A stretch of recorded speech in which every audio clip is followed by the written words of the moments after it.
እንደዚህም አይነት ሴት አለች። ይህ ወጣት ከዚህ በፊት ሳይክል ተወዳዳሪ የነበረ ሲሆን በአጋጣሚ አደጋ ይደርስበትና ሰውነቱ ፓራላይዝድ ይሆናል። የሚንቀሳቀሰውም በዊልቸር ነው። መናገርም አይችልም። ዛሬ ላይ በስርዓተ ተክሊል ያገባችው ልጅም ልጁን ያወቀችው አደጋ በደረሰበት ወቅት ነበረ። ትውቃቸውም ወደ ፍቅር አድርጎ ከህመሙ እንኳን ሙሉ በሙሉ ሳያገግም በትዳር ለዛውም በስርዓተ ተክሊል ተጋብቷል። በስርዓተ ተክሊል ያገባት ቀንም ትልቅ ተአምር ተፈጥሯል። ቃል ኪዳኑ ሲነገርም ይህ ልጅ አንደበቱ ተፈቶለት ያንኑ ዕለት መናገር ችሏል። እሺ ዛሬ ደግሞ ማየት የፈለግነው ምንድነው? ትክክለኛ ፍቅር ወይም ደግሞ እውነተኛ ፍቅር የሚለውን እናያለን ማለት ነው። እንግዲህ አብዛኛው ፍቅር የሚባለውን ነገር ዲፋይን ስናደርግ ብዙ ሰዎች የራሳቸውን ሀሳብ ይሰጣሉ። ብዙ ሰዎች የራሳቸውን እውቀት ዲፋይን ያደርጋሉ። ብዙ ሰዎች ደግሞ በራሳቸው አስተሳሰብ እንደ ራሳቸው ይፈቱታል ማለት ነው። ግን በዋናነት ፍቅር ማለት ምን ማለት እንደሆነ እናያለን ማለት ነው። እንግዲህ ፍቅር ማለት አንዳንድ ሰዎች ስሜት ነው ይሉታል። አንዳንድ ሰዎች ደግሞ ፍቅር የሚባለውን ነገር አብዛኛው የሚያገናኙት ከውበት ጋር ከቁመት ጋር ሊሆን ይችላል። አንዳንድ ሰዎች ደግሞ የሚያገናኙት ከሀብት ጋር ከንብረት ጋር አስተሳስረው ፍቅርን ዲፋይን ያደርጉታል። ግን በዋናነት ፍቅር ማለት እንዲያው የሰሎሞንን አንድ ጥቅስ ላንሳላችሁና ምንድነው የሚለው? ፍቅርን እሳት ሊያጠፋው አይችልም የሚለው ነገር አለ በሰሎሞን በነብዩ ሰሎሞን ላይ እዚህ መኃልየ ዘሰሎሞን የሚለው ላይ ፍቅርን እሳት ሊያጠፋው አይችልም ይላል። ፍቅርን ውሃ ሊያጠፋው አይችልም። አሁን የፍቅርን ስሜት በውሃ አጥበህ ልታነጻው አትችልም። ወይም ደግሞ ከአንድ ሰው ላይ ያለውን ትክክለኛውን ፍቅር እሳት እንኳን ብታቀጣጥል የሚጠፋ አይነት ስሜት አይደለም። ይሄ ማለት ምንድነው? ፍቅር ማለት የሚደከምለት ዋጋ የሚከፈልለት እስከ ህይወት ድረስ ራስን አሳልፎ መስጠት መቻል ማለት ነው ፍቅር ማለት። ሰሎሞን የሚናገረው እንደዛ ነው። ዋጋ የሚከፈልለት፣ በማጣት ውስጥ ዋጋ የምትከፍልለት፣ በህመም ውስጥ ዋጋ የምትከፍልለት፣ በመቸገር ውስጥ ዋጋ የምትከፍልለት፣ በመራራቅ ውስጥ ዋጋ የምትከፍልለት ዋጋ የሚያስከፍል ነገር ነው ፍቅር ማለት። ስለዚህ ፍቅር በጣም ሰፋ ያለ ማብራሪያ በተለይ በዚህ ፊሎዞፊ ወይም ደግሞ በሳይኮሎጂ መምህራን ዘንድ ሰፊ የሆነ ማብራሪያ ይሰጠዋል። እና ፍቅር ጥልቅ የሆነ ዲፋይን የሚደረግ ነገር ነው። ጥልቅ የሆነ ስሜት፣ የሰዎችን ሐሳብ መረዳት፣ ከሰዎቹ ጋር አብሮ ለመኖር መወሰን መቻል ማለት ነው። ይህንን ነገር ማየት ያስፈልጋል ማለት ነው። ለምሳሌ ብናነሳ የጌታችንንና የቤተክርስቲያንን ፍቅር እንመልከት። አሁን ጌታችን መድኃኒታችን ኢየሱስ ክርስቶስ ቤተክርስቲያንን የወደደበትን ቤተክርስቲያንን ያከበረበትን ለቤተክርስቲያን ራሱን አሳልፎ የሰጠበትን ስናይ ቤተክርስቲያን ለክርስቶስ ወይም ደግሞ ክርስቶስ ለቤተክርስቲያን ዋጋ ከፍሏል ማለት ነው።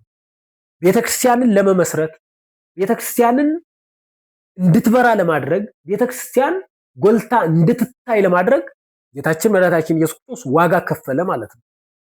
ለቤተክርስቲያን መስዋዕት ሆነ ማለት ነው። ለቤተክርስቲያን ራሱን አሳልፎ ሰጠ ማለት ነው። እዚህ ቤተክርስቲያንና ክርስቶስ ያላቸው የፍቅር ትስስር አንድ ትክክለኛ ፍቅር የሚገለጥበትን ሁኔታ ያሳያል ማለት ነው። ለምሳሌ ሁለት የሚዋደዱ ሰዎች እንደዚህ አይነት ፍቅር መተሳሰር መቻል አለበት። እርግጥ የክርስቶስና የሰው ፍቅር ይሄን ያህል የሚለካ ባይሆንም ሰው ኮንዲሽናል ቢሆንም ዛት ሚንስ ሰው የሆነ ነገር የሚያየው ነገር ቢኖርም ከውበት አንጻር ከገንዘብ አንጻር ከተለያዩ ነገሮች የሚሰፍር ቢሆንም የክርስቶስ ፍቅር ግን ፍጹም ፍቅር ነው። የክርስቶስ ፍቅር ግን ያለምንም ነገር ለቤተ ክርስቲያን ወይም ደግሞ ለሰዎች ሲል ዋጋ መክፈልን የሚያሳይ ነው። ያው ምሰጠው ሳይኖር ምታየው ሳይኖር እንዲሁም ደግሞ ጌታችን እኮ እየወጉት ነው አይደል? ልክ ኢሳይያስ እንደተናገረው እየተወጋ ሰዎችን መውደድ፣ እያሰቃዩት ሰዎችን መውደድ፣ በመከራ ውስጥ እያሳለፉት ግን ሰዎችን መውደድ፣ ለሰዎቹ አርአያነት መሆን ማለት ነው። እና ጌታችን መድኃኒታችን ኢየሱስ ክርስቶስ ያሳየው የቤተ ክርስቲያን የፍቅር ልክ ወደ ትክክለኛ ፍቅር የሚወስድ ነው ማለት ነው። አሁንም አንዳንድ የምናያቸው ነገሮች አሉ። በተለይ በቲክቶክ የሚለቀቁ ነገሮች በእውነቱ የሚያስተምሩ ሰው ወደ ትክክለኛው ፍቅር እንዲሄድ የሚያደርጉ ለምሳሌ በዚህ ቲክቶክ ውስጥ ላይ አንድ በትግራይ ክልል ውስጥ ላይ አንድ ሁለት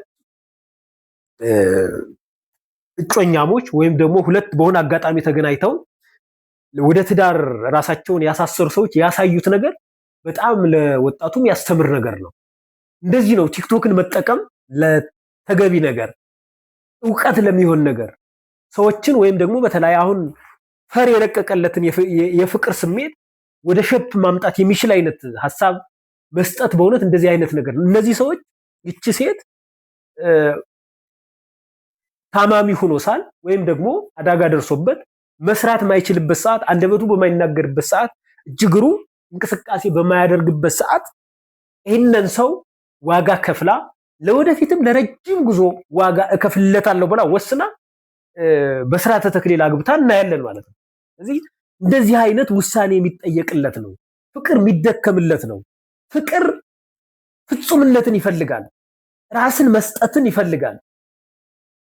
ፍቅር ለመድከም ራስን ማዘጋጀትን ስለሚጠይቅ እቺ እህታችን በእውነቱ እንደዚህ አድርጋ ለትልቅ ክብር በቅተዋልና እንደዚህ አይነት አርአያ የሆኑትን እንደዚህ አይነት ላብነት የሚሆኑ ነገሮችን ፖስት ማድረግ ለህዝቡ ማድረስ በጣም አስፈላጊ ነው ብለን እናምናለን። እና በተለያዩ ነገር ስናየው ፍቅር ማለት እንደዚህ አይነት አቲቲዩድ ያለው እንደዚህ አይነት አመለካከት ሊኖረን ይገባል ማለት ነው። ለምሳሌ የአብርሃምና የሳራን የፍቅር ግንኙነት ብናይ ሳራ አብርሃምን እንዴት እንደምትጠራው፣ ሳራ አብርሃምን እንዴት እንደምታከብረው፣ አብርሃም ለባሏ አብርሃም ለሚስቱ እንዴት እንደሚታዘዝ፣ አብርሃም ሳራን እንዴት እንደሚያከብራት፣ እንዴት ራሱን አሳልፎ እንደሚሰጥላት የሚያሳየን በብዙ በመጽሐፍ ቅዱስ እውነት በሆነው በእግዚአብሔር ቃል የሚያስተምረን ነገር አለ ማለት ነው።